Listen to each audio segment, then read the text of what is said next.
my sound. So, hey everyone, welcome to another Malts and Meeples. This works a whole lot better if you have your sound on. We're done with the top 100, and we're going to be talking and doing a little bit more of like the Monday chats that I used to do, where I talk about some board game topic, pull out a game. I have one here, little game, Orchard.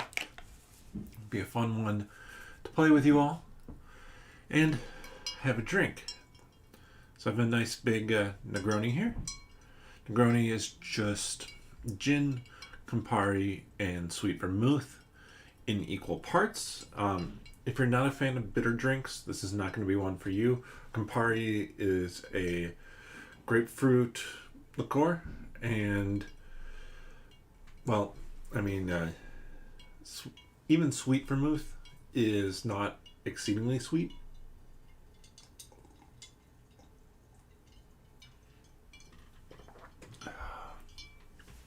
That is a wonderful drink. I'll move it over here so it's easier. The thing about being left-handed is everything is set off to the one side of the table. I have to set up my drink properly, though still do operate the mouse with the right hand.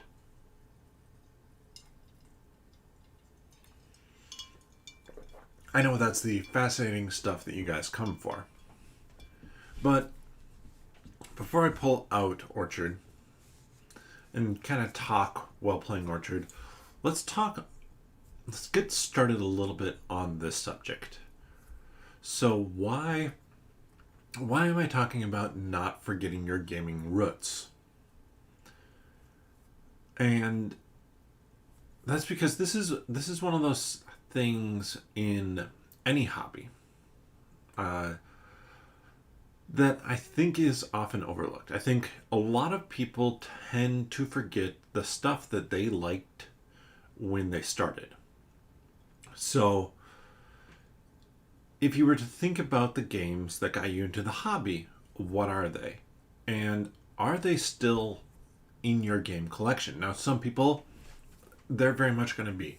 And it depends on where you're at in your journey. But for a lot of people, you move on from those first games and then continue to move further and further and further along. And, it's easy to kind of forget the games that you started out with. And the reason I'm talking about this is one of the regular things I see on different Facebook groups. It doesn't matter if it's the Dice Tower, Board Game Geek, or Board Game Revolution. Somebody new from the hobby comes in and they found some games. They love Ticket to Ride, Catan, Carcassonne, kind of those modern classics. And I mean, those are almost middle-aged classics at this point. But then they ask, okay, what game should I get next? I really like these. I want to find something like that that's a bit more. If it's me, I'm probably going to be like, okay, check out Five Tribes. There's a little bit more going on to it. It still looks gorgeous. And it's going to be something that you can probably pick up fairly easily, but you'll see the additional depth. You'll see the depth of the bidding in it, and you'll see the depth of kind of the strategy of which areas you're going to go for. It's going to feel different than, say, Catan, where you have to do a little bit of everything to be able to win the game because you need all the resources. You don't need that so much in Five Tribes. You're going to be a little bit more focused down. But for a lot of people, and a lot of the comments I see, people are like, oh, Scythe. Scythe is great.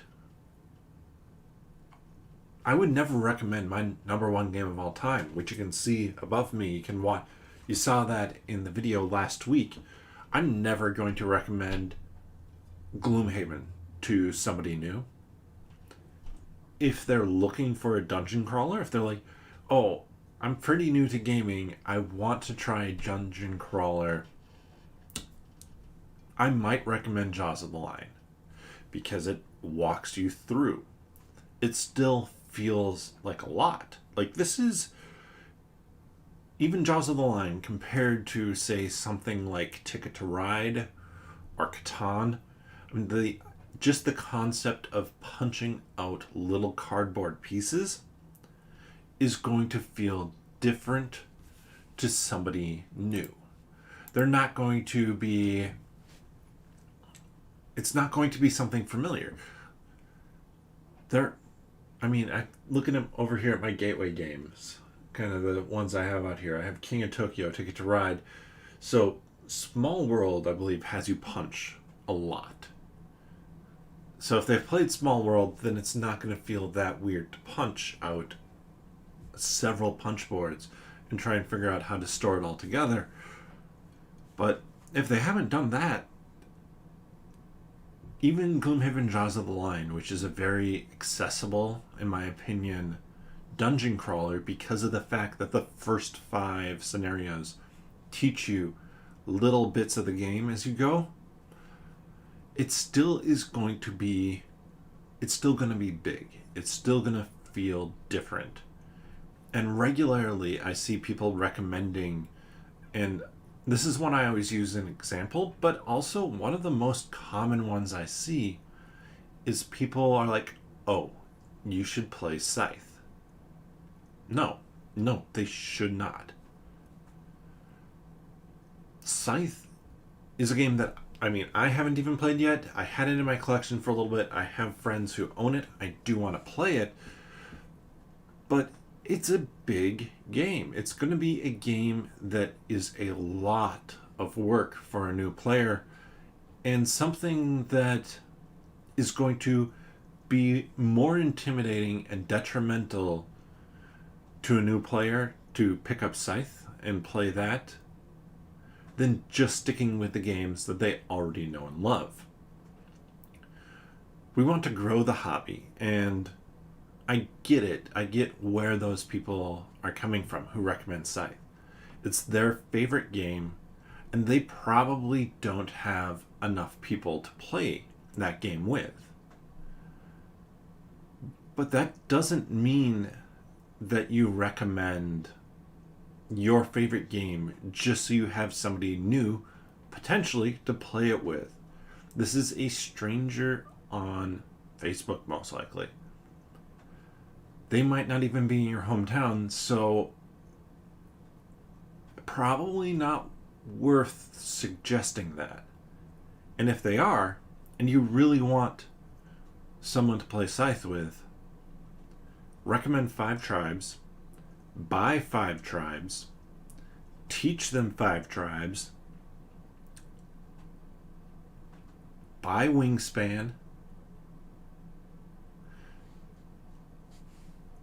and continue from there. You don't dive straight in. You bring people along into this hobby, and that's really the case for all of us. That's why I say don't forget your roots. And let's take it down to the table here. Let's get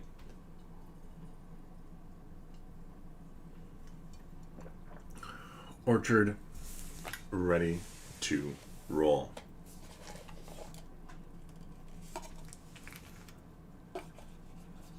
With Orchard, I always make sure there's not a card stuck in there. So Orchard, it's a very simple game. 18 cards, you only play with 9 at a time, pack of dice, and 2 bad apples. I may have to zoom out just a tiny bit. So, pardon me while I do that. I'm going to pop up the initial screen so that you're not looking at me standing up.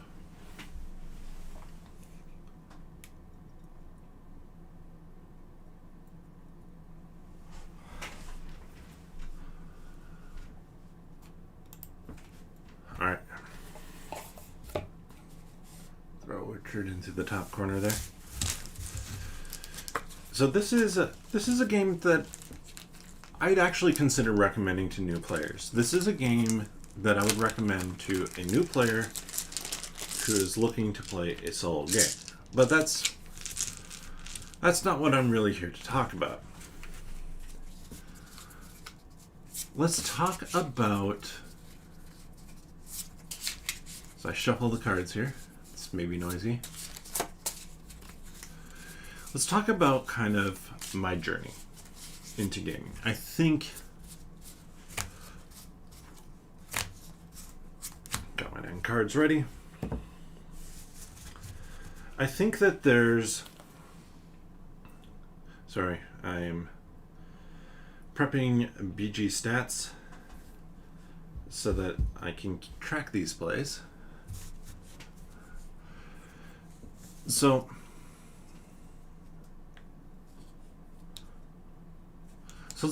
before I talk kind of about my journey in board games, let's talk about the concept kind of us forgetting where we were. So that is my starting card. I have these 2 cards. I'm looking to overlap. Interesting.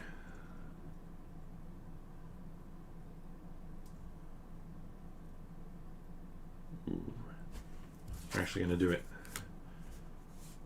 Those 2 do not match. They get bad apples. So, why is it a problem? I think it's a problem because, I mean, like I said, I want to grow the hobby. I honestly believe that most board gamers sincerely do want to grow the hobby. I think there are a fair number of them that are fairly bad at it. And this is the case. This is, like I said, this is not, or like I said at the beginning, this isn't something that is unique only to board gamers. This is to basically every hobby. And so I'll explain a little bit of this game as I'm going. So the cards overlap each other, and you are trying to overlap the same symbols. So, for example, if I were to overlap,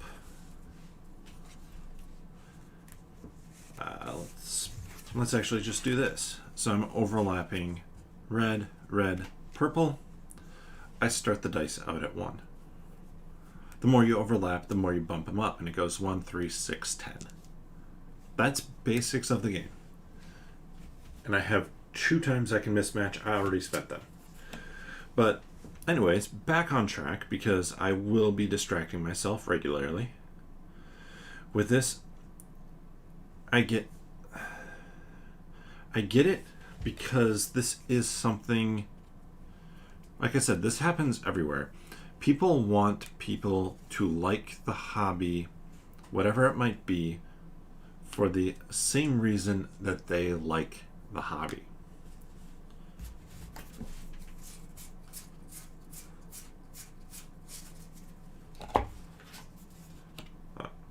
Sorry, I always put it on top of the box, the cards that I haven't used, so I'm moving those around. They want people to like the same thing so that they have more people to experience their hobby with. The issue with that is when you forget, as a player or as a person in the hobby, what drew you in to it in the first place.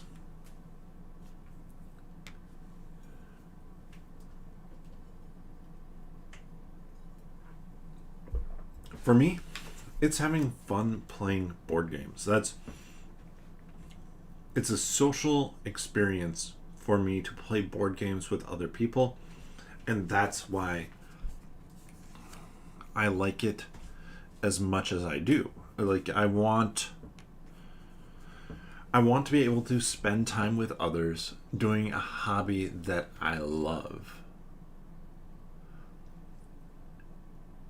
And that's the reason why a lot of people give those suggestions that they do, not realizing that in some ways it's detrimental to their cause the way they're going about it. I'm trying to figure out where to place this one on here in a way that will be most useful for me. I think I can only bump up a single die, so we'll do that. That's all 9 cards, by the way. But I'll pause here in playing for a second to talk some more.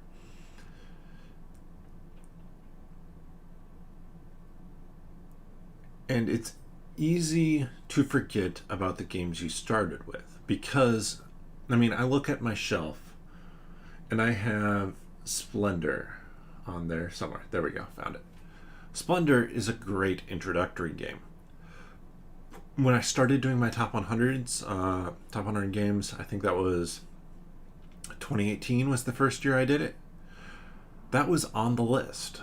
I think it was very low on the list in 2019 and off the list in 2020 and 2021. Why? Because I played it. I don't need to play it again. I kind of know the routine of that game, and I don't need to go through it anymore. I've experienced what I've wanted to experience from it, and it's never going to be one that I pull off the shelf. And we'll see. And so scoring wise, that's 34 points. That's how I pull everything off the shelf or off the cards in a way to add up my 10s. My personal best on this game is 55, by the way, which is ridiculously high. I expect never to break that number. But it's easy to be like, well, the Splendor's not a good game. No, like even now, I don't think that's accurate. Splendor is a good game for new players. Splendor is a good game for getting people into the hobby. And if you like Splendor, and Splendor is always a good game for you, that's great. Like, there's nothing wrong with that.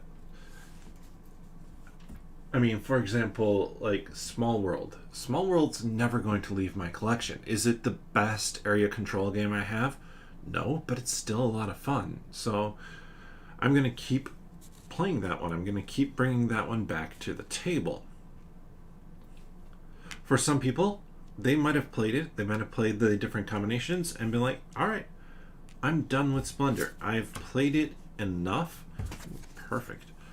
That I know what is going on in Splendor. I don't need to experience it anymore.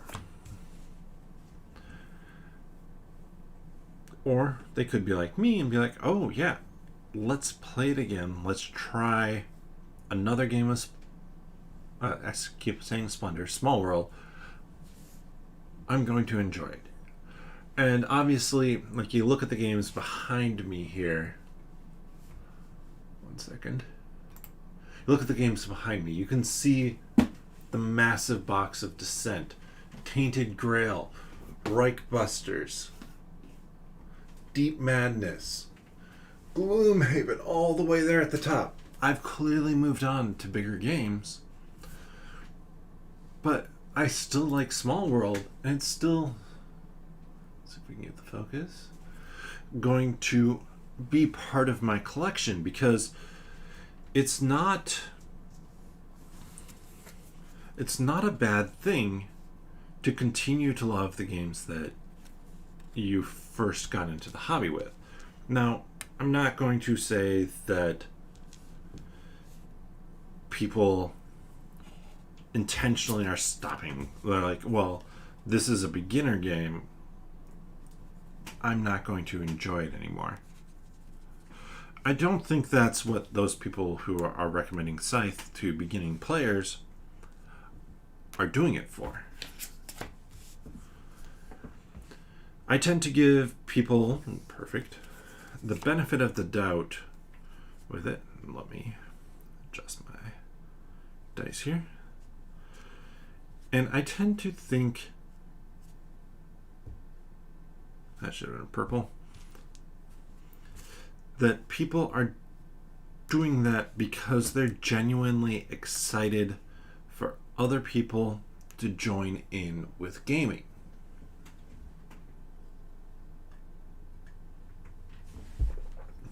The issue is that can be detrimental. Being gung-ho is great. Getting people into gaming is great. But to rush people into the games that you want them to love, the fact that you want them to play Scythe right off the bat, that might actually mean that the hobby loses a gamer. It's not the intent. Oh my goodness, seriously? So 10's the highest it can go, but that matches everything else. Ooh, that is the perfect draw there.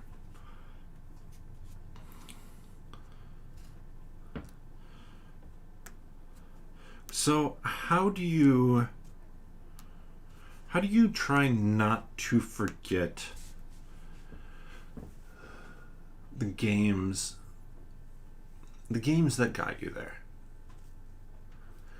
And one thing I think that would be useful for a lot of people, myself included, and I've done this before in writing actually on neurologist.com, a shameless plug for my own website, is I have written about my own journey into board gaming. So,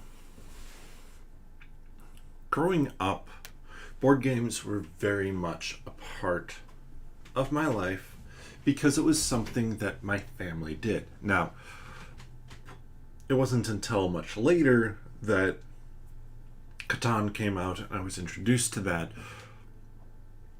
But we played Uno, we played Skippo, we played every once in a while like Clue, Monopoly, Scrabble. We generally stuck kind of to those Uno, Skippo, Dutch Blitz, that sort of card games. Set is a game that I would still gladly destroy anybody at. Rummikub, stuff like that. Kind of the classic games. Some versions of Dominoes as well. And we'd play them, like we get together around the holidays with cousins and we'd play board games. Like the whole thing was, with the exception of Thanksgiving, because there were the football games on. Like Christmas, TV didn't come on. Easter, TV didn't come on. We would get together almost every Sunday during the summer at a lake cabin with cousins. I mean, generally you're in the water there, but if the weather wasn't great, might bust out some games. And so it's always been kind of a part of what I do. And my personality wise is that I'm very much a try and win a game player, but not a win at all costs player.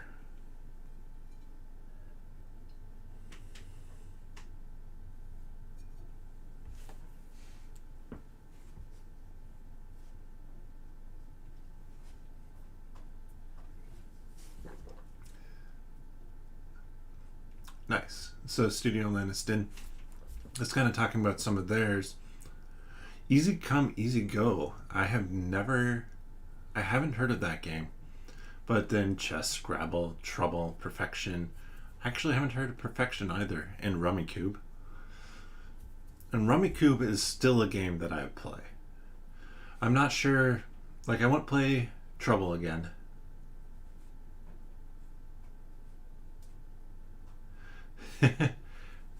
And they're also talking about the first game they wanted for themselves, being Axis and Allies, which they were not good at. But yeah, that was kind of the thing. It was always part of the DNA of what we did as a family. If there was time, we'd play a game. Or it was more if the weather was bad, we'd play a game. And that's something that then my brother was introduced to Catan. And he and a friend introduced me to Catan. And I was pretty well hooked. I mean, I would set up Catan and I would set up other games and just play myself in those games, play 4 different hands, which is probably why I'm pretty okay with solo games, because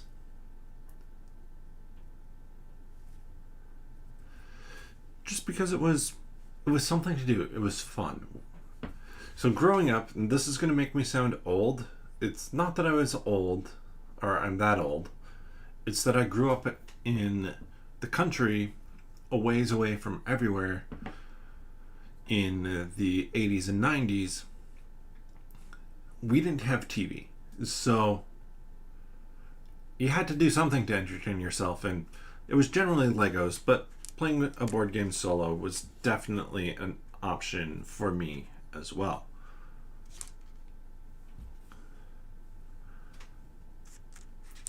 All right. So, let us remember a few minutes ago.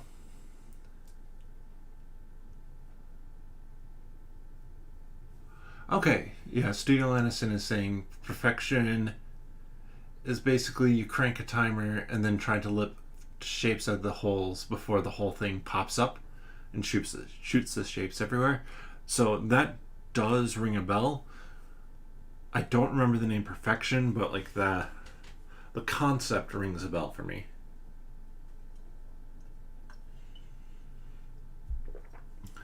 So I said 55 was my high. 10, 10, 10, 10, 10, 6. I will gladly take another high score here. Let's add 56. New top score. This is also the 112th time I've played this game, by the way.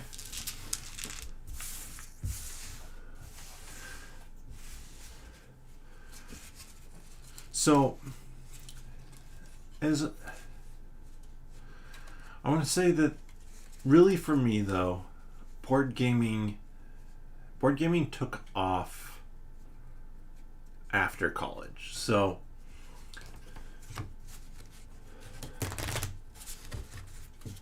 in college, didn't play that many board games. I still loved Catan, and I still do love Catan. As a game that got me into the hobby. It's a game I no longer have in my collection, but there weren't many board games that were played in college. We played a little bit of poker. I didn't play much of that. And I can't think of much else that was ever played. We had a chess set at one point in time. I played a buddy in chess who he played chess way more often, or at all, compared to what I did. I knew the rules for chess, and that was no thanks to the chess set that I had. It was a nice, I think I actually still have it. It's a nice wooden chess set, but you can play a game with that chess set. It's just not chess. Let's start out there. That's not a great start, but we did. And so then, I don't even remember how or where I heard about tabletop. I'm guessing through coworkers, though it might have been when Wil Wheaton was on the TV show Eureka that I heard about tabletop, or that I looked into Wil Wheaton. And in a lot of ways, tabletop, and I think this is the case for a lot of people, a lot of gamers, tabletop was one of the first introductions to kind of the wide world of modern board gaming. Will Wheaton played a ton of different games on there, and stuff that I had never heard of, and stuff that was completely different. I just recently sold the copy of Fiasco, the RPG, that they had played on there. Never actually played my copy. It's not a problem. I swear. But, like, that was really my introduction to so many different modern board games. And this built off of that social competitive thing that I really enjoy. And so, like I said, I'm really not that competitive. And if I say it enough, you'll believe that's a lie. But I'm not. I sit down to play board games to enjoy with other people. It's a way to give me something to do that includes other people in conversation, in just hanging out with people.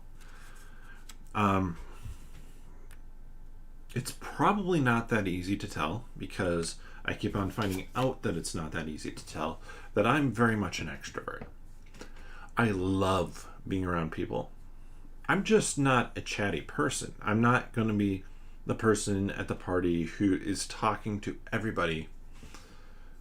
I'm going to be the person who is there to hang out and chat with the people I know. I get energized. When I say extrovert, it means like my energy to do anything really comes from being around people. It comes from me interacting with people and just not even always being, I don't want to put this. It's not always talking to people. Like when I was at Gen Con, I could wander around Gen Con for hours and just kind of look at all the different booths, pick up games, just check stuff out. And I loved it. And it was an amazing, energizing experience for me. And I didn't even have to talk to anybody. Now, I will talk to you. Don't worry. It'd be a bad stream if I stopped talking to everybody. But for me, board games were a way to hang out with people and interact with my friends, with whomever it might be, in a way that gave the time a focus. So that maybe that's a better way to put it. So I'm an extrovert, but I'm an extrovert who needs there to be a reason why I'm hanging out with you, which sounds pretentious. I'm also an extrovert who believes that, well, if you don't want to be friends with me, that's fine. It's your loss, and I'm cool with it. Also sounds a little bit pretentious when I say it. But board games, going back to them, since, I mean, that's why you're watching this stream, theoretically. They're all about... Wow, this is a horrible setup. They're all about just kind of spending time with people, with a structured activity, something that we can all do together that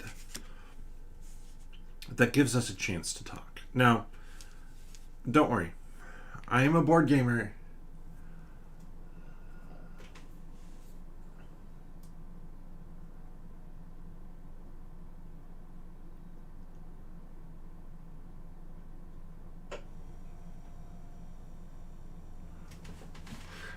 I'm a board gamer, and that... Sorry, I was reading comments. This is where it'd be handy to have a second person on stream with me to fill up my awkward silences. But I'm a board gamer. I will point out it's your turn and tell you to take it. But just so, but it allows me a chance to just hang out and enjoy company with something going on. And Studio Landison, what I was reading was saying is that it's kind of the reason too why board games are useful for them. As an introvert, if just hanging out with people and doing nothing is really awkward, and I mean, I fully understand that. Like, I might get my energy from being around other people, but if everybody is just standing around awkwardly, it's really awkward. And so playing a game helps to kind of fuel conversation, fuel interactions that might not happen otherwise.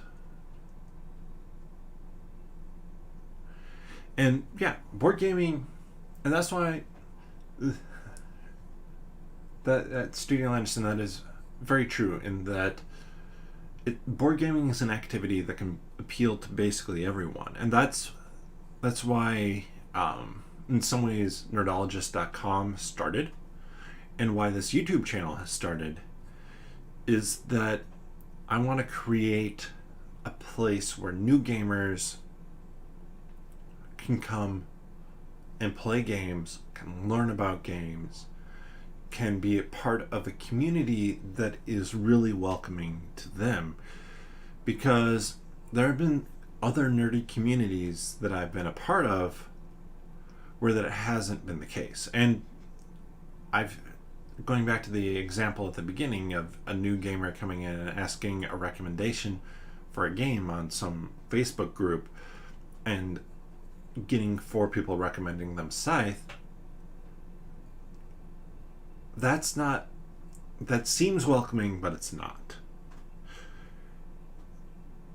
And I want to create a space and ask the questions that create a truly welcoming environment for people so that they can join in and play a game. And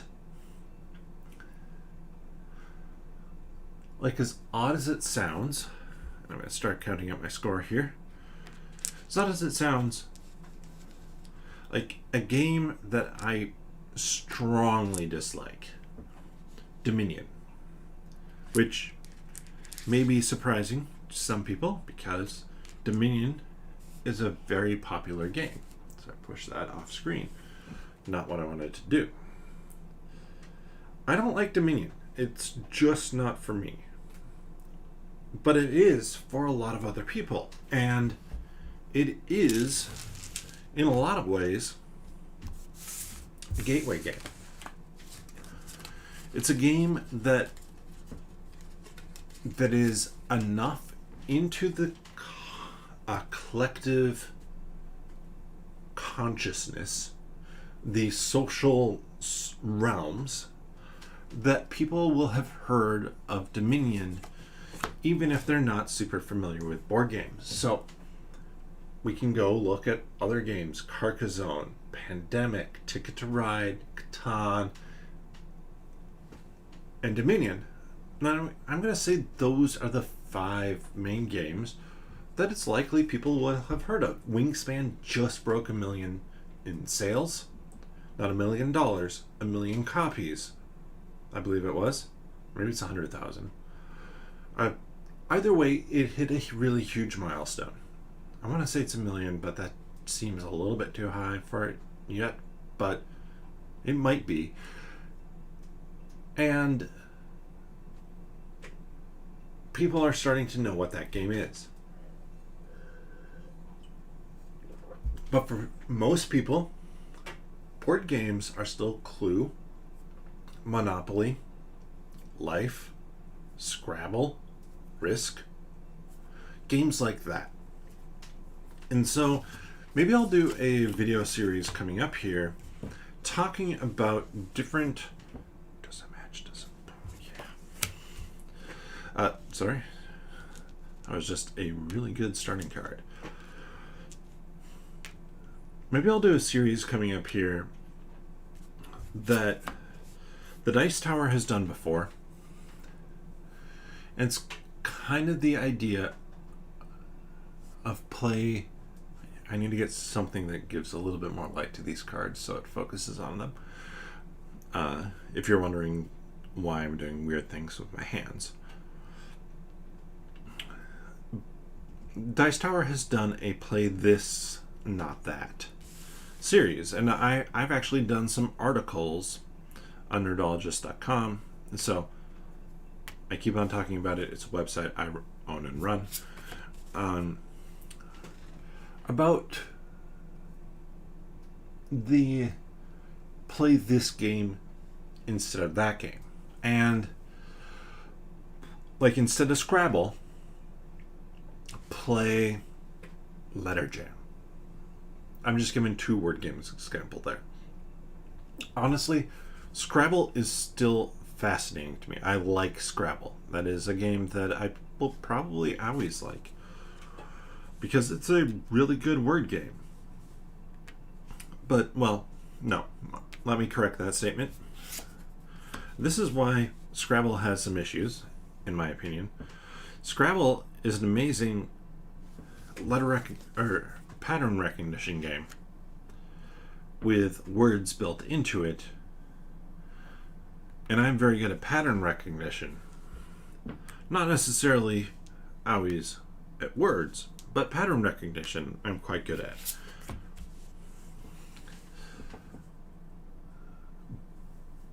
And maybe I'll do a series as just kind of a reminder for myself and for anybody else who might need it, who might check this out.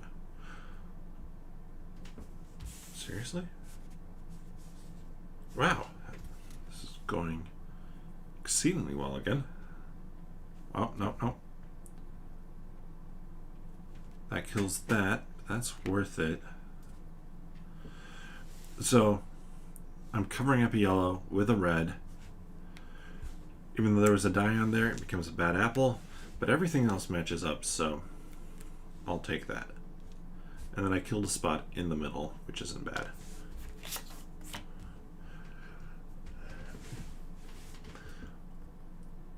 But I think it would behoove. That's just me wanting to use the word behoove more than anything else. I think it would benefit gaming as a whole and growing the gaming hobby. And the gaming hobby is actively growing. And as odd as it sounds, the pandemic has helped the hobby actually actively grow. It has not helped myself with my desire to see people and to be an extrovert, but it has helped the hobby as a whole because people needed something. Wait, no, that did not match up like I thought. So we're going to remove everything. That was the one I drew. And go back to the situation. And that couples who maybe would never have played a board game together have started to play board games together because there hasn't been anything else to do. And I mean, that's a little bit of a negative. Well, it's not a negative. It's a weird situation of a positive thing. We'll do this instead. I'm still going to kill a spot, and not as ideal one.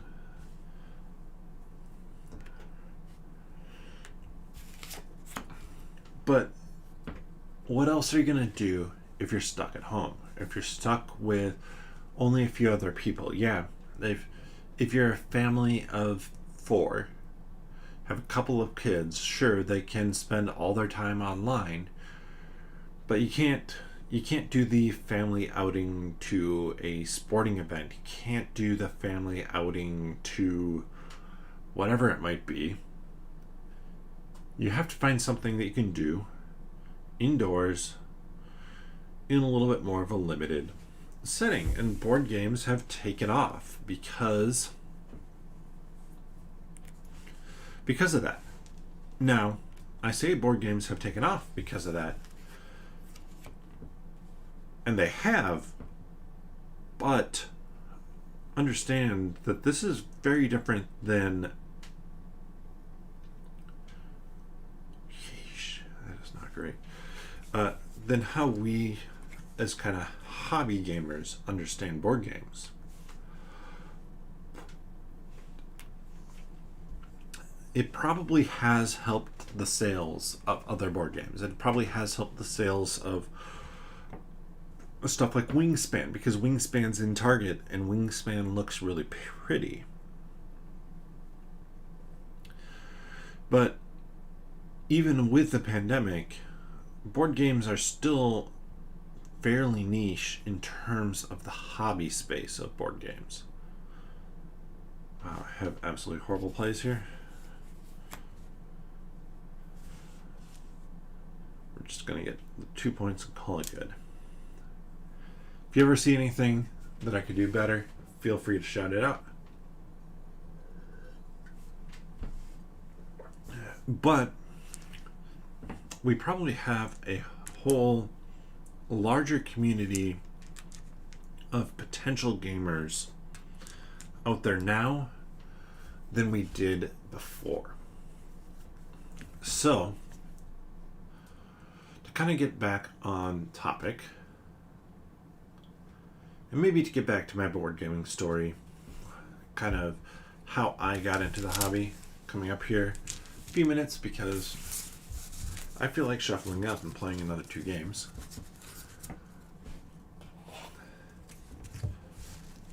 We need to understand that people are coming in where we came in at. There might be another 20,000 new board games that have come out since I really got into the hobby. Or, I mean, probably more than that since I started playing Catan.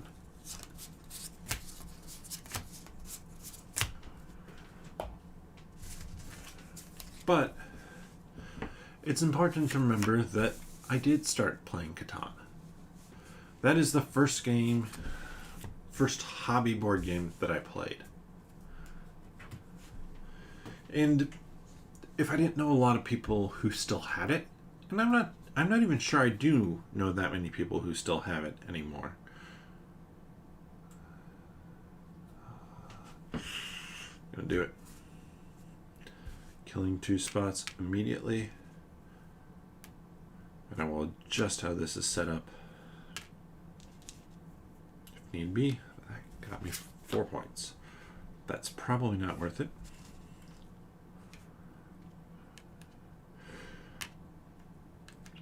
But there are a lot of people who do stop their journey into board games at Catan, because Catan is enough. Catan has expansions if they so choose to dive into them. Catan has replayability in that you can shuffle up like the score or where the points are.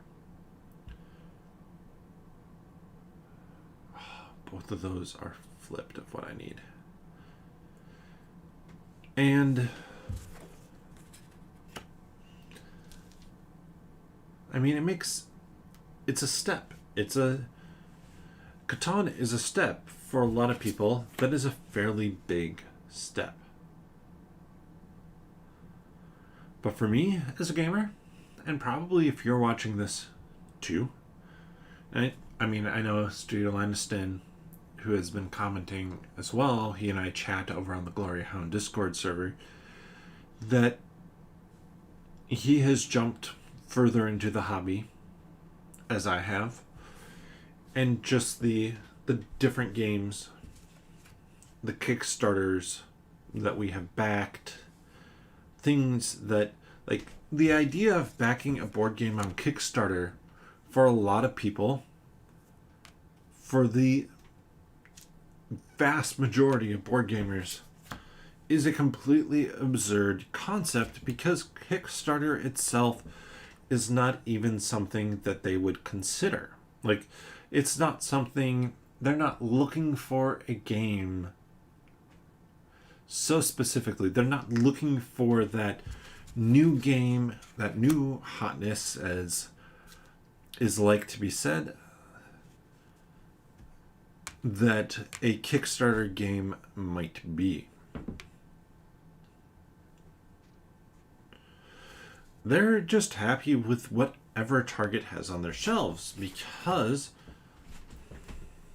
they look at Target's shelves and they see game, let's say they see a Harry Potter version of Scrabble. I have no idea how that would work.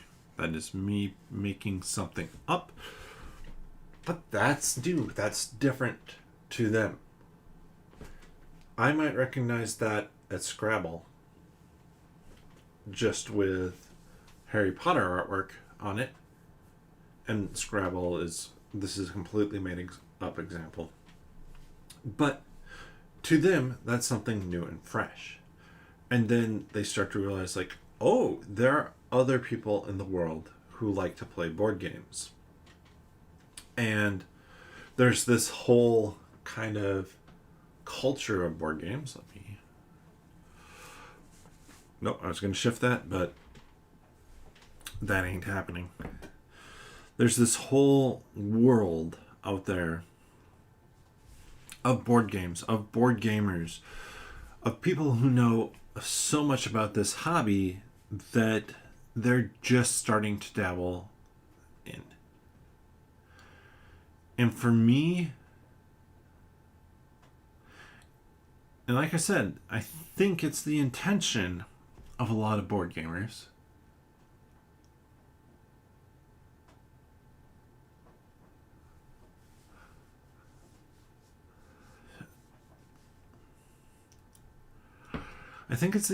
of a lot of board gamers to try and bring other people in. And Hufflepuff might be a legal word, but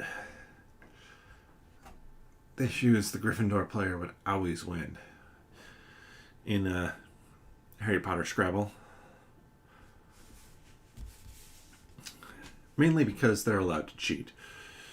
But, and I'm saying this as somebody who, when sorted, always ends up in Gryffindor.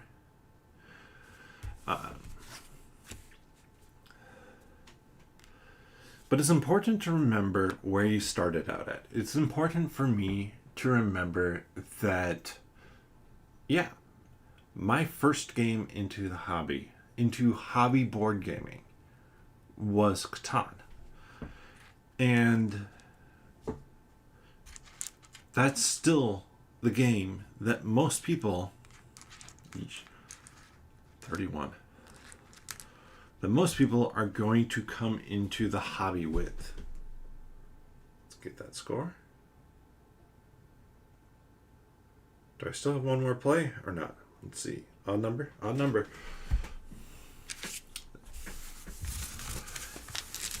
They're still going to play Catan. They're still going to play A Ticket to Ride. They're still going to play that next level game that can be found at a Target.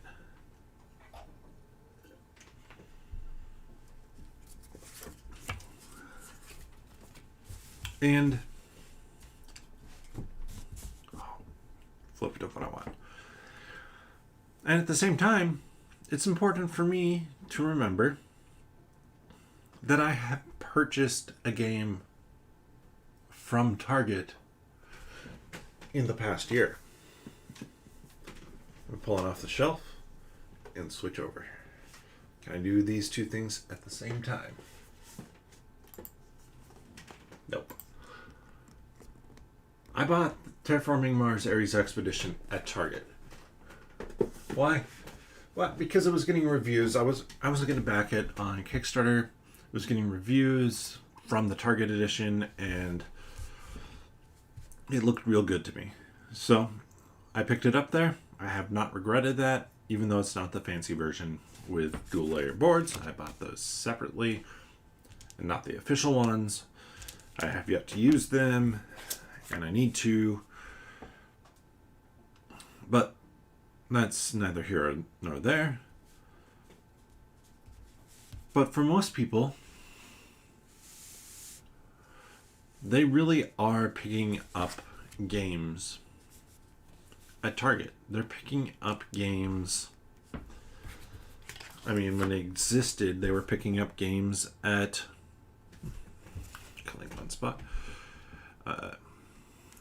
At Toys R Us. They're not going to their friendly local game store. And I mean, this happens often. Where I'm at my friendly local game store,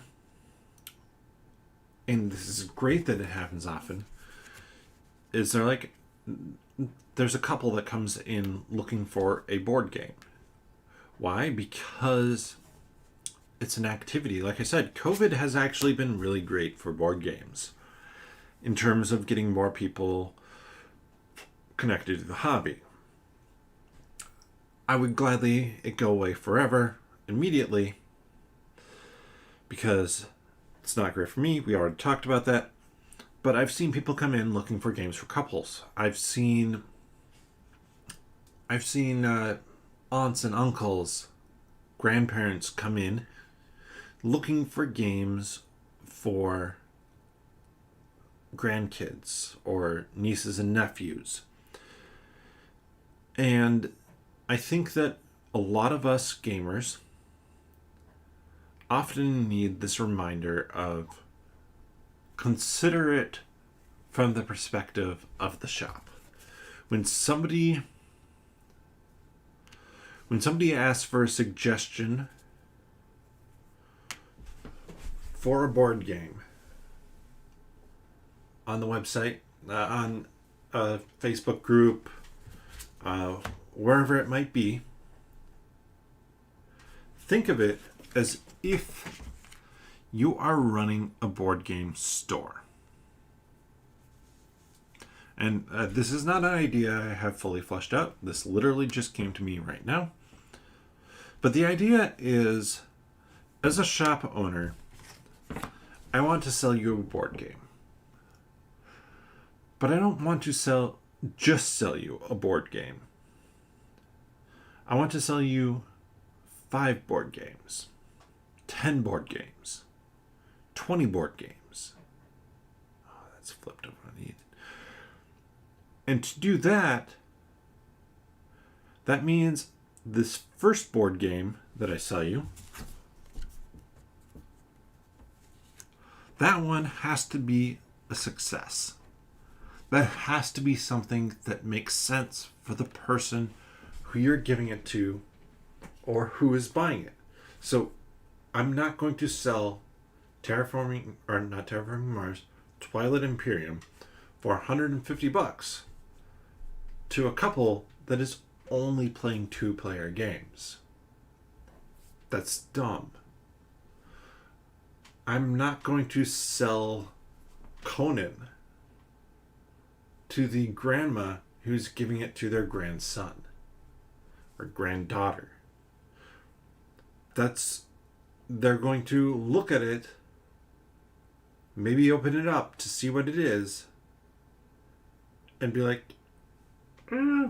this isn't what they thought board games were. I'm going to try and, as I give out recommendations, my goal isn't to give out a recommendation to you. And I don't think I should be the goal of any board gamer when somebody asks advice. And this gets back to the whole, remember where you started from. It shouldn't ever be your goal to give out a single recommendation to get a single person to play that single game that you love. It's not my goal to get somebody to buy Gloomhaven as their 4th game. It's my goal to create another person who can be part of my board gaming group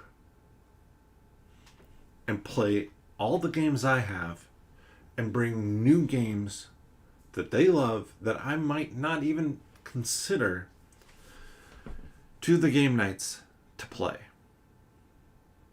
I mean, for example, thought I had an example, it's gone.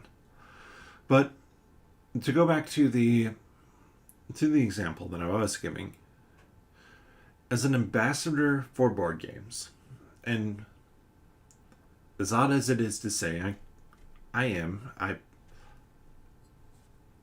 even though I don't have a big YouTube channel or the website only gets X number of views every day.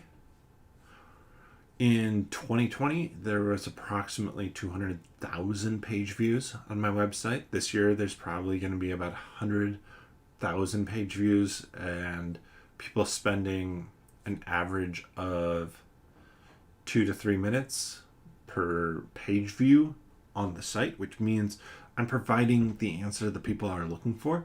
So I'm an ambassador to the hobby, which means my job isn't to sell you a board game. My job is to sell you a hobby that you're already interested in. You're already asking for board game suggestions. Let me score this real quick. Wow, back 30, 31 last time, I think. Gotta copy this play. 32, save. 116 plays of that, of Orchard this year. So, like I said, let me hop back to the main camera to finish this up. Because this is really the crux of it. There's a lot of people, a lot of board gamers, a lot of people in every hobby, whether it's video games or people who love movies, whatever it might be, that you kind of forget your roots. If you love, another example I've seen of this is Doctor Who. If you love Doctor Who, you have your favorite Doctor. You want people to love your favorite Doctor as much as you love them. But that's not the goal. The goal, when somebody is joining the hobby, when somebody is asking advice, isn't to tell them what they can and cannot like. It's to get them into the hobby so that they continue to explore, and eventually you can join in, or they can join in with you where you're at in the hobby. So for me, that means cultivating curiosity and enjoyment in board gaming to the point where that person is now willing to do another Gloomhaven campaign with me. Or just do a Gloomhaven campaign in general. Because I'm not sure I'm ready for another Gloomhaven campaign quite yet. But that they enjoy the hobby as much as I do. To the point where now they're the people joining me, giving advice on games to join into, to games to check out next. And, I mean, let's, again, talk about my collection here. I don't have Munchkin. I don't have Flux. Actually, I'm going to be trading in my Flux along with a bunch of other games starting the new year to my local game store. Unless you know somebody who wants to buy them, which case they can message me. Information over on nerdologist.com. But I want to create, with how I respond to things, an open and inviting and a properly growing environment for a gamer. And you know what? Let's say somebody has played Ticket to Ride, Catan, Carcassonne, and they're looking for that next game. Five Tribes might not be that next game. But Five Tribes isn't a game like Scythe, like Gloomhaven, that is going to scare somebody away. And that's what we really, as a gamer, that's what I really am annoyed with. But also that I don't want to do myself is scare other people away from gaming. So that was a lot of rambling. I did not have much plan going into this, you can probably tell. But thank you so much for joining. And bottoms up. No, okay. Okay, let's correct that. So kind of like I had a false start at the beginning, here's a false end. So if you're interested in the other stuff I do, if you want to see what I write about, there are links down below for nerdologist.com, as well as the podcast that I do. It's completely unrelated to board games, but if you like Marvel, it might be a good podcast for you. There are other ways you can support this channel. Please consider subscribing, giving a thumbs up to the videos. Know when we go live. Generally every Wednesday at 8 p.m. and 8 p.m. Central Time. And then sometimes on Mondays. But now that I've gotten through all of that really quickly in the best legalese that I can do, bottoms up, and I will see you in a week.